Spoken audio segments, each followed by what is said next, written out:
प्रधानमंत्री नरेंद्र मोदी ने आज यानी कि 29 मई को सिक्किम के राज्य बनने की 50वीं वर्षगांठ के समारोह को वीडियो कॉन्फ्रेंसिंग के जरिए संबोधित किया।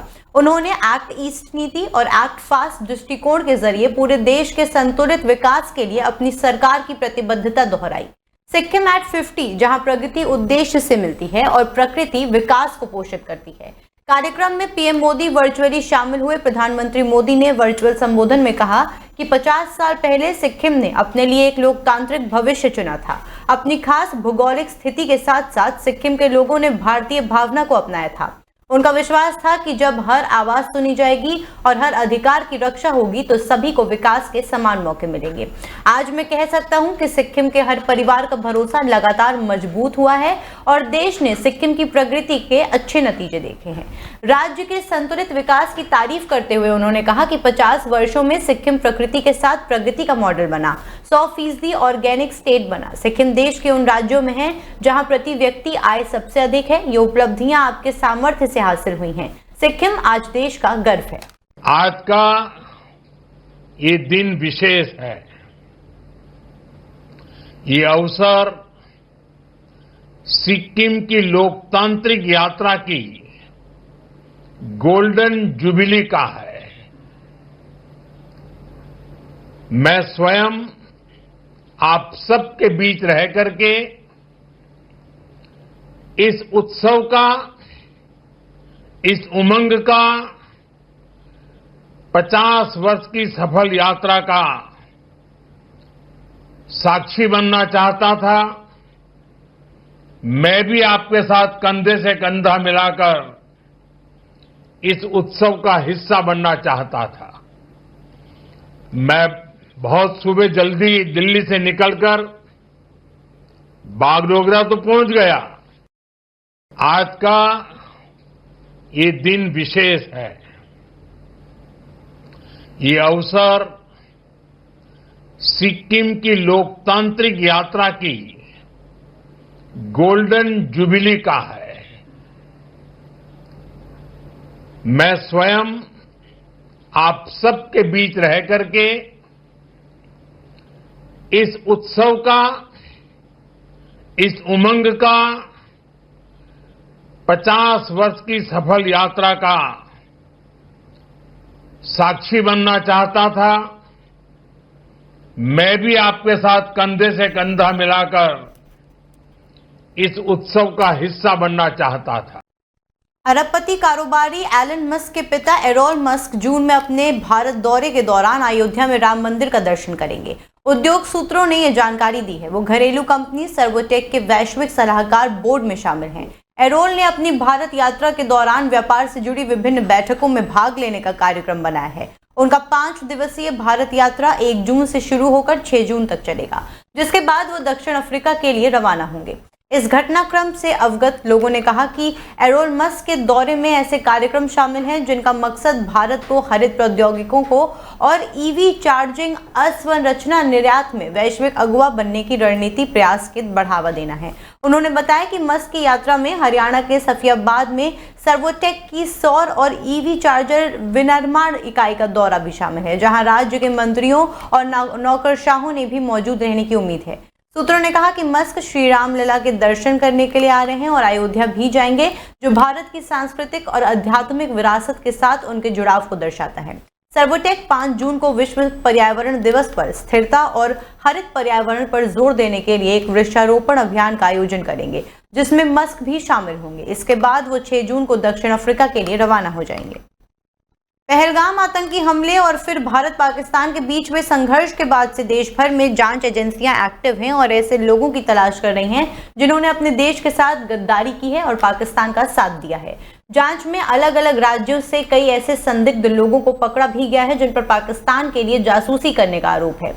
इसी कड़ी में राजस्थान के जैसलमेर से एक गिरफ्तारी हुई है। जैसलमेर से एक सरकारी कर्मचारी को हिरासत में लिया गया है।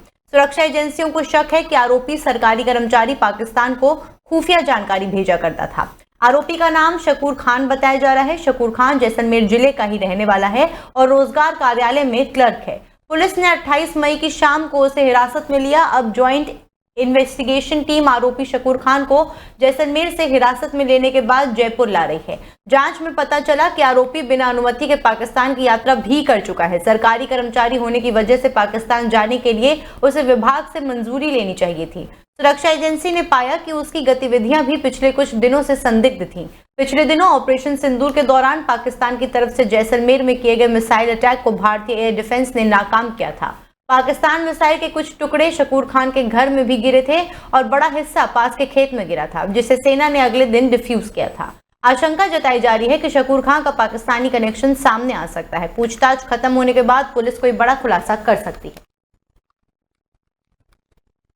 ग्रेटर नोएडा वेस्ट की आस्था ग्रीन सोसाइटी में सुबह एक फ्लैट में एसी की इनर यूनिट में अचानक आग लग गई, जिससे पूरी यूनिट पिघलकर अलमारी पर गिर गई। जिस वक्त एसी में आग लगी उस वक्त कमरे में 8 साल की बच्ची अपने 4 महीने की छोटी बहन के साथ थी।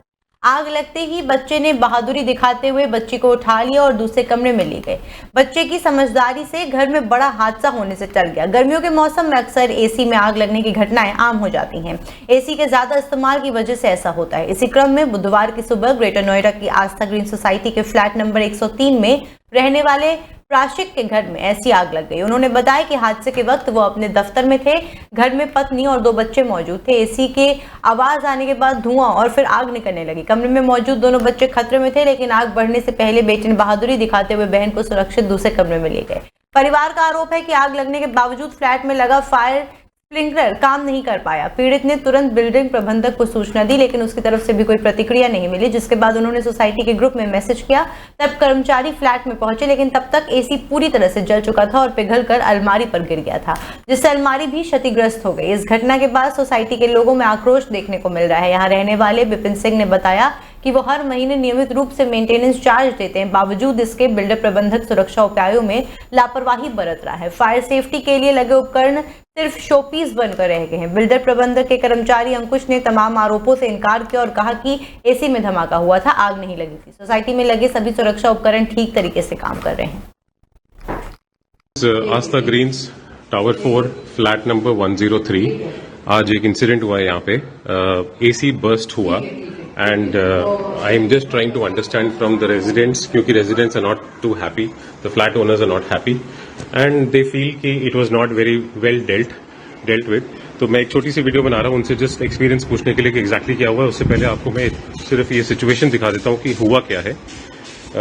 This is the situation of the room, और यहाँ रूम में आप जिस हिसाब से डिस्ट्रक्टिव नेचर का ब्लास्ट देख सकते हैं, this is the AC blast overall. तो इंडोर यूनिट ब्लास्टेड ऑफ, उसके ऊपर की लाइट पूरी टेम्पर्ड हो चुकी है एंड उसके ऊपर का fire sprinkler which never worked in this society, और आई थिंक आज भी वर्क नहीं किया।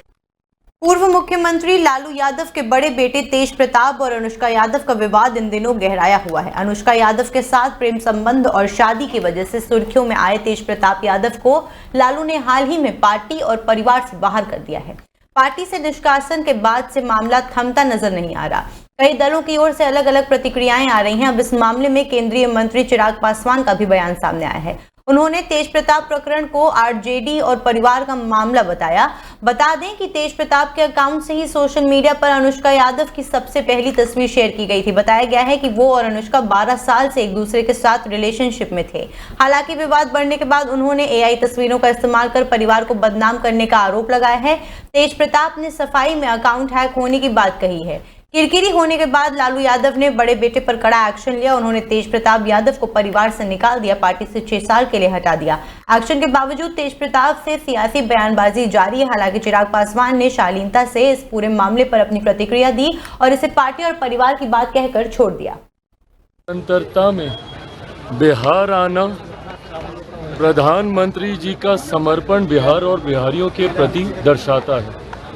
लोकसभा चुनाव में जो वादे प्रधानमंत्री जी के द्वारा किए गए थे, एक एक करके हर उस वादे को पूरा करने का कार्य प्रधानमंत्री जी हमारी केंद्र की सरकार के द्वारा किया जा रहा है। लंबे समय तक ये एक मांग थी कि पटना का एयरपोर्ट भारत के अलग अलग प्रदेशों का न सिर्फ उनके मुख्यालयों के एयरपोर्ट देखिए, बल्कि उनके बाकी के जो शहर हैं वहाँ के भी एयरपोर्ट काफ़ी विकसित रहे हैं। ऐसे में बिहारियों की ये मांग थी कि यहाँ पर भी वर्ल्ड क्लास का एयरपोर्ट होना चाहिए, जिसका निर्माण मौजूदा प्रधानमंत्री आदरणीय नरेंद्र मोदी जी के नेतृत्व में हुआ है।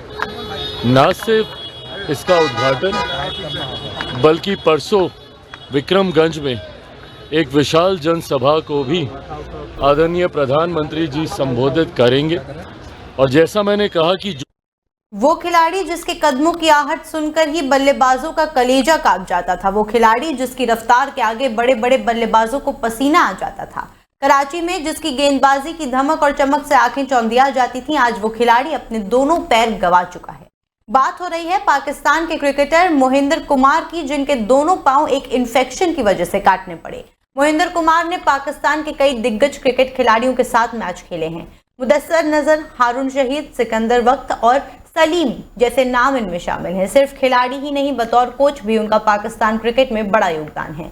मोहिंदर कुमार कराची में क्रिकेट एकेडमी चलाते थे, जहां उन्होंने कई ऐसे खिलाड़ियों को तैयार किया जिन्होंने पाकिस्तान को कई मैच जिताए। इनमें सोहेल खान, मोहम्मद शमी, दानिश कनेरिया जैसे बड़े खिलाड़ी भी शामिल हैं। जब मोहिंदर कराची के सेलेक्टर थे तो उन्होंने शाहिद अफरीदी, हसन रजा, दानिश कनेरिया और फैसल इकबाल जैसे खिलाड़ियों का सिलेक्शन किया।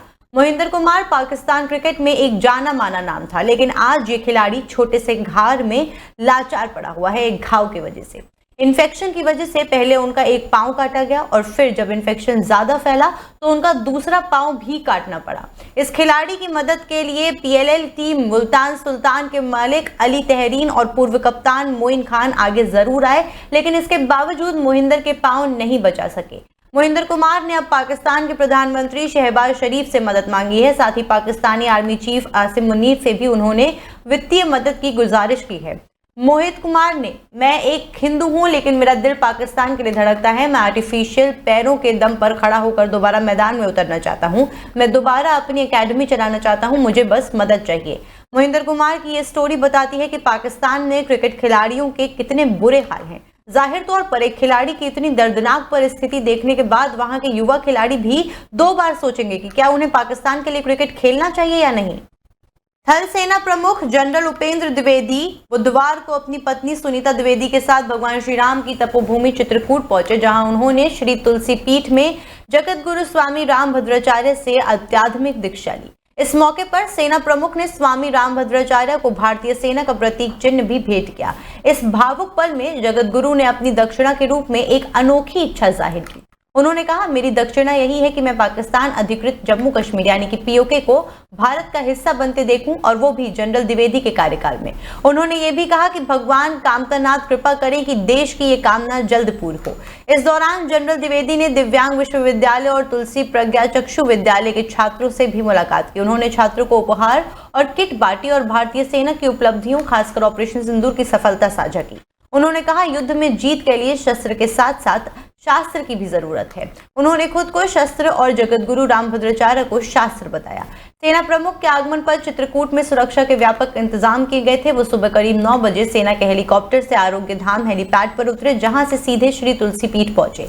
वहां तुलसी पीठ सेवा न्याय के अध्यक्ष, दिव्यांग विश्वविद्यालय के कुलपति और आचार्य रामचंद्र दास ने उनका स्वागत किया। चित्रकूट स्थित श्री तुलसी पीठ भारत के प्रमुख आध्यात्मिक और सांस्कृतिक केंद्रों में से एक है। इसकी स्थापना स्वामी रामभद्राचार्य ने ही की थी, जो न सिर्फ एक धार्मिक गुरु हैं बल्कि साहित्य, दर्शन और दिव्यांग शिक्षा के क्षेत्र में भी उन्होंने अतुलनीय कार्य किए हैं। कोरोना वायरस भारत में एक बार फिर से आंखें दिखा रहा है। देश में गुरुवार सुबह तक एक्टिव केस बढ़कर 1200 के पार पहुंच गए हैं। वहीं इसकी वजह से 12 लोगों की जान भी जा चुकी है। महाराष्ट्र में कोविड-19 के 86 नए मामले सामने आए हैं। पश्चिम बंगाल, दिल्ली और राजस्थान समेत और भी राज्यों में कोविड फैल चुका है। इसको लेकर राज्य सरकारों ने अस्पतालों के लिए गाइडलाइंस भी जारी कर दी है। केंद्रीय स्वास्थ्य मंत्रालय के अनुसार देश में सबसे ज्यादा सक्रिय मामले केरल में हैं। इसके बाद महाराष्ट्र और दिल्ली का नंबर आता है। कई राज्यों में सक्रिय मामले बढ़े हैं। इसके अलावा कुछ जगहों पर मौतें भी इजाफा हुई हैं, जिनमें महाराष्ट्र और कर्नाटक शामिल है। हालांकि बहुत से राज्यों में कोई नया मामला या मौत नहीं दर्ज की गई है। पश्चिम बंगाल में कोविड के 5 नए केस सामने आए हैं।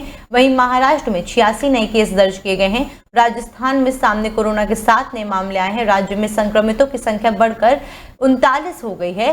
राजस्थान में अब तक कोरोना से एक संक्रमित की मौत भी हो चुकी है। संक्रमण की चपेट में आने वालों में 1.5 महीने और 2 महीने के बच्चे के साथ ही 68 साल के बुजुर्ग भी शामिल हैं। राज्य में अब तक 11 जिलों में संक्रमण के मामले सामने आ चुके हैं। सबसे ज्यादा 17 केस राजधानी जयपुर से है। इसके अलावा जोधपुर में 6, उदयपुर में 4 और डीडवानी में 3 मामले सामने आए हैं। अजमेर और बीकानेर में 2-2 लोग संक्रमित पाए गए हैं। बालोतरा, दौसा, फलौदी, सवाई माधोपुर और एक अन्य जगह से एक मामला सामने आया है।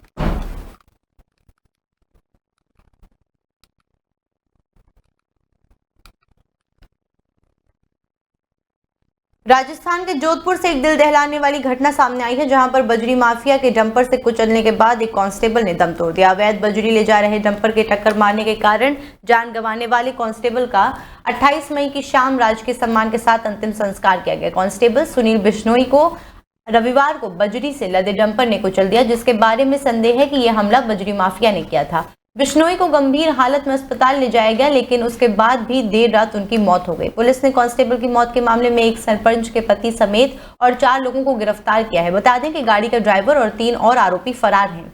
बजरी माफिया के पुलिस पर किए गए इन हमलों के बाद बुधवार को माता का थान क्षेत्र में एक व्यक्ति और उसके साथियों ने अपनी गाड़ी से एक हेड कांस्टेबल को कुचलने का प्रयास किया। हेड कांस्टेबल प्रताप राम अपनी नियत गश्त पर थे, तभी एक कार ने उन्हें कुचलने की कोशिश की। प्रधानमंत्री नरेंद्र मोदी आज पश्चिम बंगाल दौरे पर पहुंचे। उन्होंने अलीपुरद्वार में करोड़ों रुपए की परियोजनाओं का शिलान्यास किया। पीएम मोदी ने सिटी गैस डिस्ट्रीब्यूशन प्रोजेक्ट की नींव भी रखी।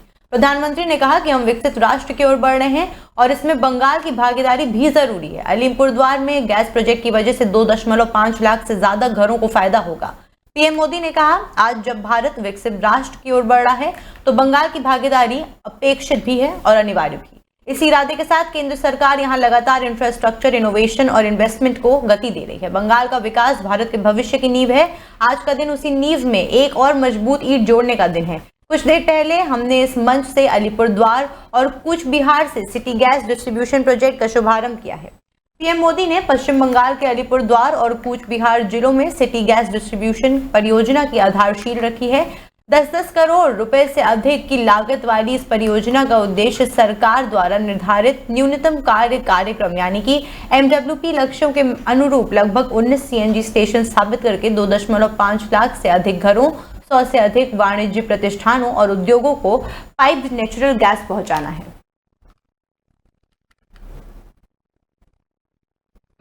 साथियों, 21वीं सदी में भारत नए सामर्थ्य के साथ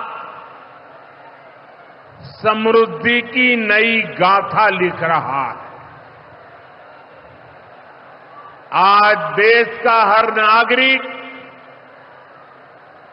भारत को विकसित राष्ट्र बनाने के लिए जुटा है, दिन रात जुटा है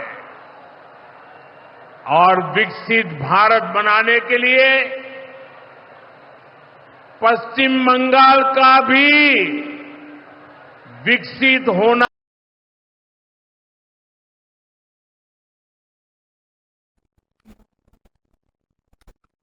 राजस्थान के कोटा में कोचिंग स्टूडेंट्स के अपनी जान लेने के मामले लगातार सामने आ रहे हैं, जो कि चिंता का बड़ा विषय है। अब एक दिल दहलाने वाला मामला सामने आया है। कोटा में एक 10वीं के छात्र ने अपनी जान दे दी है। बताया जा रहा है कि 17 साल के छात्र का 10वीं बोर्ड के रिजल्ट आया था, जिसके बाद उसने एक खौफनाक कदम उठाया। छात्र का शव रेलवे ट्रैक पर मिला। उसकी पहचान उसके बड़े भाई ने की। भाई ने यह भी बताया कि उसके 53% मार्क्स आए थे और वो 2nd डिवीजन से पास हुआ था। कोटा के उद्योग नगर पुलिस थाने के SSI हरविंदर सिंह ने इस मामले की जानकारी दी है। उन्होंने ये बताया है कि छात्र विज्ञान नगर का रहने वाला था और पेटीज की दुकान पर काम करता था। दोपहर में रिजल्ट देखने के बाद वो काफी निराश था। इसके बाद शाम को काम पर भी नहीं पहुंचा। दुकान के मालिक ने जब घर वालों से उसके बारे में पूछा तो पता चला कि वो लापता है। इसके बाद घर वालों ने उसकी तलाश शुरू कर दी।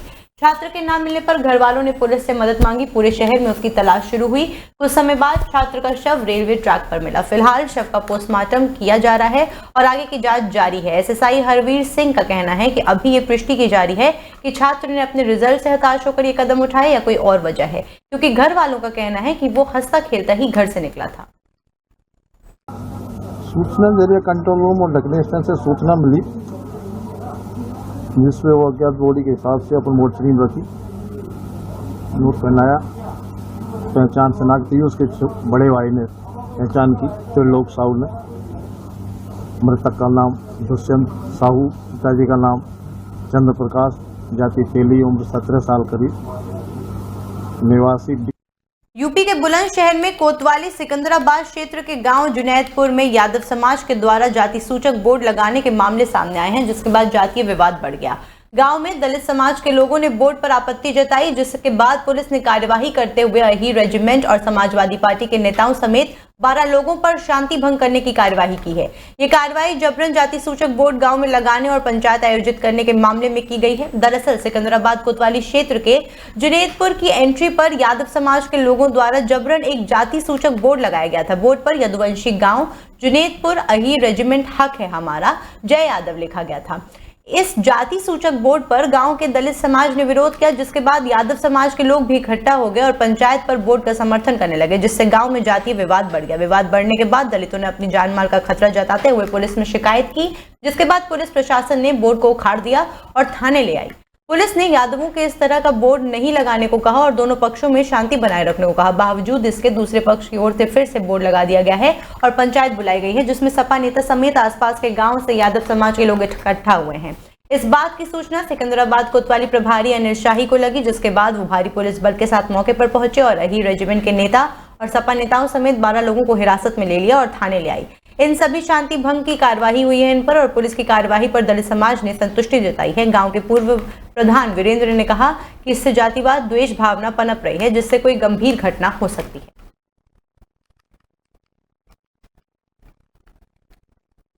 थाना सिकंदराबाद के ग्राम जुनैदपुर में दलित समुदाय द्वारा ये आरोप लगाया गया है कि गांव के ही कुलदीप यादव, कपिल यादव, बबलू यादव, लीडू यादव, नरेंद्र सिंह यादव और जगत सिंह यादव द्वारा आए दिन गांव में अराजकता फैलाने की कोशिश की जा रही है। इनके द्वारा गांव में यदुवंशी ग्राम जुनैदपुर आदर्श समाज के नाम से बोर्ड लगाकर दलित समुदाय को धमकाया जा रहा है कि उनकी हिम्मत है तो बोर्ड उखाड़ कर दिखाएं।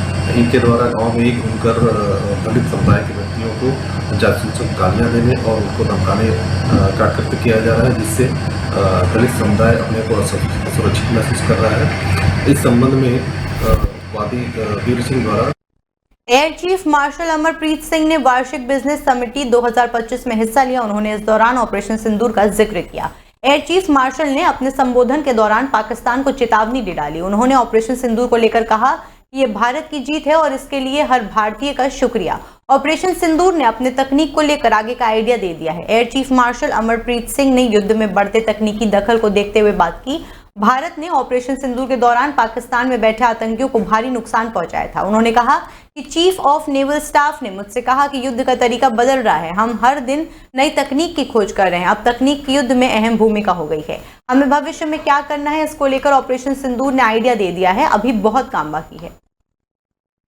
दिल्ली के निजी स्कूलों में फीस बढ़ोतरी का मामला सुप्रीम कोर्ट पहुंच गया है। अभिभावकों की तरफ से दायर याचिका पर कोर्ट ने दिल्ली सरकार, शिक्षा निदेशालय और action committee of NAD recognization private schools को नोटिस जारी किया है। नया समाज पेरेंट्स एसोसिएशन नाम की संस्था की तरफ से दाखिल याचिका में दिल्ली हाईकोर्ट के 2 आदेशों पर रोक की मांग की गई है। याचिकाकर्ता ने बताया है कि 28 अप्रैल 2024 और 8 अप्रैल 2025 को जारी इन आदेशों में हाईकोर्ट ने सरकारी जमीन पर बने स्कूलों को फीस बढ़ाने की छूट दी थी। हाईकोर्ट ने कहा था कि ऐसे स्कूल शिक्षा निदेशालय की अनुमति लिए बिना ट्यूशन फीस बढ़ा सकते हैं। याचिका में कहा गया है कि हाई कोर्ट के आदेश सुप्रीम कोर्ट के पुराने फैसलों से बिल्कुल अलग हैं। हाईकोर्ट के आदेशों के चलते शिक्षा व्यवस्था में भ्रम की स्थिति बन गई है। सरकार से सहायता न लेने वाले कुछ स्कूलों ने तो 100% तक फीस बढ़ा दी है। फीस देने में असक्षम छात्रों के खिलाफ कार्यवाही की जा रही है।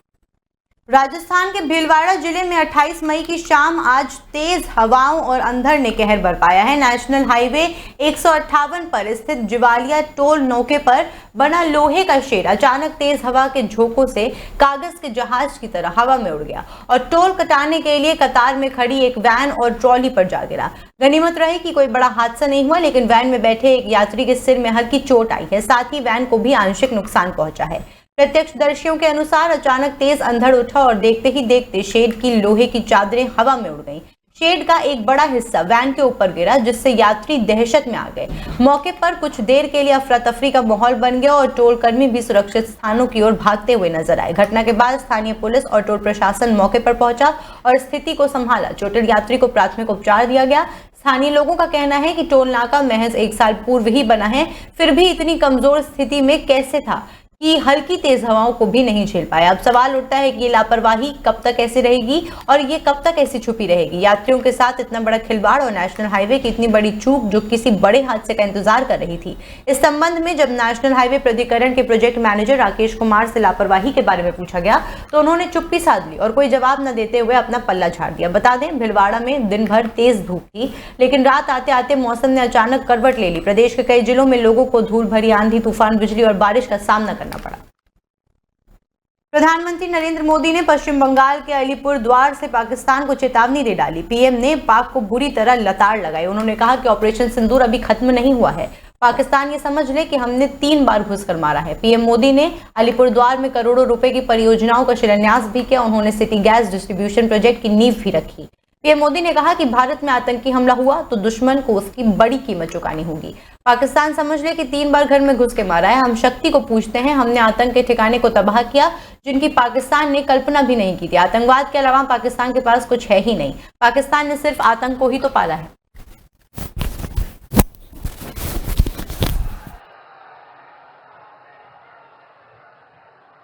और पाकिस्तान समझ ले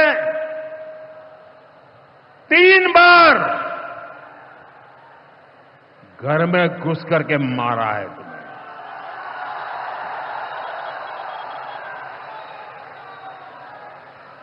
हम शक्ति को पूजने वाले लोग, हम महिषासुर मर्दिनी को पूजते हैं। बंगाल टाइगर की इस धरती से 140 करोड़ भारतीयों का ऐलान है। ऑपरेशन सिंदूर अभी खत्म नहीं हुआ है।